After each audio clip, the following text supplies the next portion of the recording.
മക്കളെ നല്ല മശ ഈ മശയ്ക്ക് ചെയ്വ് പറ്റിയ ഒന്ന് ഇപ്പോൾ കാട്ടിത്തരാം. ഉരുത്തിന് ചക്കക്കുരു എടുത്ത് വെച്ചിരിക്കുന്നത്. അപ്പോൾ ഈ ചക്കക്കുരു എടുത്താൽ ഞങ്ങൾക്ക് ചുട്ട് തിന്നാം. ചക്കക്കുരുവ് ഇതിനടുത്ത് ഇത് കടിച്ച് ഇങ്ങനെ കടിച്ച്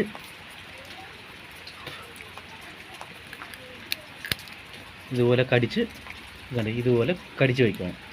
എടുത്തായിട്ട് വേണം ഇതുപോലെ കടിച്ചെടുത്ത് വേണം തീയിലിട് വെക്കുക. ഇല്ലുണ്ട നേരെ ഇങ്ങനെ ഇതുപോലെ ഇട്ടാൽ തീയിൽ കിടന്ന് ഇത് പൊട്ടും.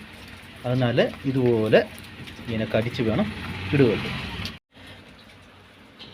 ഇത് കടിച്ച് പൊട്ടിച്ച് ചക്കക്കുരുവ് ഇനി തീയിലിടാം. കനലിൽ വേണം ചുട്ടെടുക്കുക. നല്ലപോലെ ഇങ്ങനെ കനലിൽ വേണം ചുട്ടെടുക്കുക.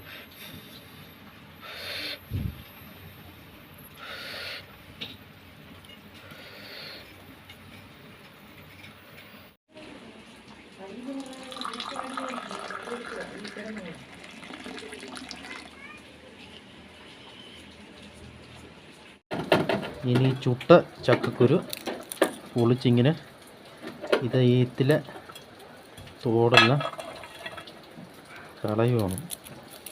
ഒക്കെ അതിനെ വന്നു പോകും. കളഞ്ഞെടുത്താണ് ഇതുപോലെ ഇങ്ങനെ നയമ കിട്ടും. കണ്ടത് ഈ ഒരു ഇതിൽ നയമ സൂപ്പറായിട്ട് കിട്ടും. അപ്പോൾ ഇത് ചുട്ട ചക്കക്കുരു. ഇതിന് പഞ്ചസാര ഇല്ലെന്ന തേന് നല്ലതാണ്. പഞ്ചസാര ഇതുപോലെ ഇങ്ങനെ തൊട്ടാൽ ചക്കക്കുരുവ് ചേർത്ത് തിന്നണം. ചൂട് ചക്കക്കുരുവും പഞ്ചസാരയും ചേർത്ത് ഇങ്ങനെ നല്ല ടേസ്റ്റാക്കി കേട്ടത്.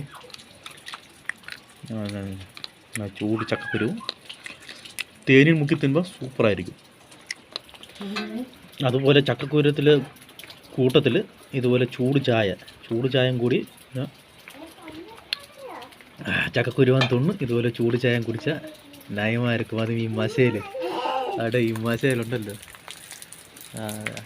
ഈ മശയിൽ തകർക്കും. അപ്പോൾ അടുത്ത ഒരു വീഡിയോയുമായിട്ട് അടുത്ത പ്രാവശ്യം കാണാം.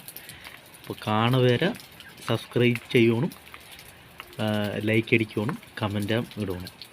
കേട്ടത്.